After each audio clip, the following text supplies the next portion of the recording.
तन्मयता के साथ इस मिशन को अंजाम दिया गया है। बिल्कुल संजय सूद सर, क्योंकि माकोस कमांडोज ने इस पूरे ऑपरेशन को जो है अंजाम दिया, क्योंकि हम तस्वीरें भी देख रहे थे कैसे बोट वहां पर पहुंचती है, कैसे वो पूरे ऑपरेशन को एग्जीक्यूट यहां पर करते हैं। इस तरीके के ऑपरेशंस में किस तरीके की चुनौतियां होती हैं?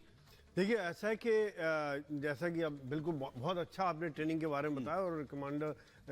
कैप्टन श्याम कुमार ने बहुत बढ़िया बताया। तो ये दो तीन चीज़ें मैं बताऊंगा क्योंकि मैं भी कमांडो स्कूल का हेड रह चुका हूं और कमांडो कोर्स किया हुआ है। तो यहाँ पर जब एक तो छोटे टीम में ऑपरेशन होता है, यहाँ कोई बहुत बड़ी आपको सपोर्ट नहीं है, हेलीकॉप्टर से आप 15, 20, 25 लोग उतर रहे हैं, तो यहाँ पे एक एक आदमी बड़ी पेयर में दो लोग होते हैं, वो आपस में मिल के ऑपरेशन करते हैं और हर चीज़ को आपस में कम्युनिकेशन रहता है। उनको एक अनसर्टेनिटी होती है कि कहाँ से कोई छुप कर फायर कर सकता है, कहाँ पे कोई, क्योंकि शिप इतना बड़ा है, कंटेनर्स के पीछे छुपाओ या किसी कमरे में छुपाओ, ऊपर खिड़की में छुपाओ, वहां से फायर कर सकता है, स्नाइपिंग कर सकता है। एक अनसर्टेनिटी, उसके लिए पूरी तरह से तैयार रहते हैं। एक टीम के तौर पर ऑपरेशन करता हूं, ये हमेशा ज्यादातर ऑपरेशन छोटी टीम्स के द्वारा किए जाते हैं, इनके द्वारा, और तरह से एक ऑफेंसिव स्पिरिट इनके अंदर भर दी जाती है। जैसा आप ट्रेनिंग के बारे में बता रहे हो कि किस प्रकार से ट्रेनिंग दी जाती है, तो उसमें एक ताकत के अलावा एक दिल की ताकत, दिमाग की ताकत, ये दो चीजों में जज्बा, जैसे कहते हैं ना, वो जज्बा होता है उसके अंदर कि भैया ये मैंने करना है और इसको मैंने खत्म करना है, उसके बिना नहीं करते वो काम। और इसके अलावा प्रोफेशनल जो उनकी एफिशिएंसी है, स्लिदरिंग है, रॉक क्लाइंबिंग है, वर्टिकल रोप के द्वारा चढ़ना है, और उनको द्वारा क्रॉलिंग और कहीं ना कहीं डाइविंग,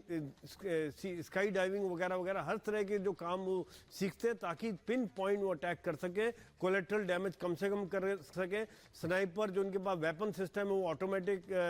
काफ़ी एडवांस सिस्टम होते हैं, कम्युनिकेशन का सिस्टम होता है, नाइट विजन का सिस्टम होता है, इस तरह से हर तरह से सुसज्जित होते हैं। लेकिन इन सब हथियारों के साथ साथ जो उनके अंदर जो ट्रेनिंग होती है वो बहुत महत्वपूर्ण रहती है, वही काम आती है यहाँ पर इस तरह के ऑपरेशन में। बिल्कुल सुई साहब, जिस तरह का आपने ट्रेनिंग का जिक्र किया, इस ऑपरेशन में ट्रेनिंग समझ सकते हैं क्योंकि सभी 21 क्रू मेंबर जो है वो सुरक्षित बाहर श्याम सर निकाले गए हैं। अगर बात सिर्फ इस ऑपरेशन की करें, ये ऑपरेशन कितना मुश्किल था इन कमांडोज के लिए, इस ऑपरेशन में क्या क्या चैलेंजेस आ सकते थे, जिन चैलेंजेस से ये कमांडो निपटे हैं और इस ऑपरेशन को अंजाम दिया है?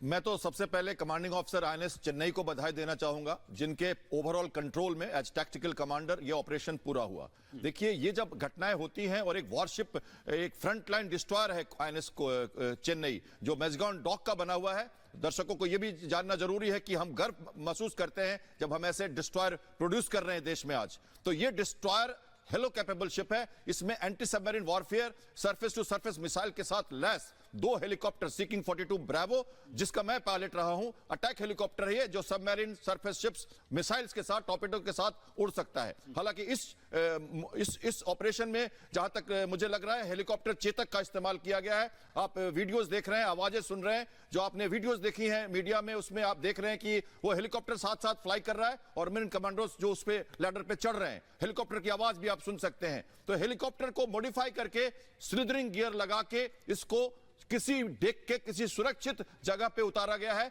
उस समय पूरी तरह से वार्निंग कमांडिंग ऑफिसर के द्वारा एक टैक्टिक्स और एक डाइवर्जनरी अटैक्स, बोट्स भी उतारना, हेलीकॉप्टर भी यूज करना, फायरिंग भी करना जरूरी होता है और बुरी तरह से अपने लोगों की जान बचाना, उस शिप को पूरी तरीके से दोबारा से कैप्चर करना, तमाम लुटेरों को वहां से खदेड़ना एक बहुत बड़ा टास्क है। और एक लीडर के तौर पर भारत जो है वो निकलकर एक बार फिर से सामने आया है, क्योंकि इस तरीके के ऑपरेशंस में जो अमूमन देश हैं वो इस तरीके का स्टेप यहां पर नहीं लेते हैं। हमारे साथ जिस तरीके से retired naval captain Shyam Kumar इसका जिक्र जो है वो कर रहे थे, मेजर जनरल संजय सूद भी हमारे साथ यहां पर थे, बहुत शुक्रिया आप दोनों का। लेकिन ये बहुत बड़ा चैलेंज जिसे भारतीय नौसेना ने माकोस कमांडोज के जरिए सफलता से पूरा किया है। और आप देखिए कि लीला ग्लोबल जो कैसे भारतीय नौसेना का माकोस कमांडोज का धन्यवाद भी यहां पर कर रही है, और भारतीय नौसेना की ताकत एक बार फिर से पूरी दुनिया ने देखी है कि अगर कोई भी चैलेंज करने की कोशिश करेगा, हमारे उस क्षेत्र में किसी भी तरीके की घुसपैठ करने की कोशिश करेगा, उन चिप्स पर जहां पर भारतीय नौसेना लगातार गार्ड करती है, वहां पर घुसपैठ करने की अगर कोशिश होगी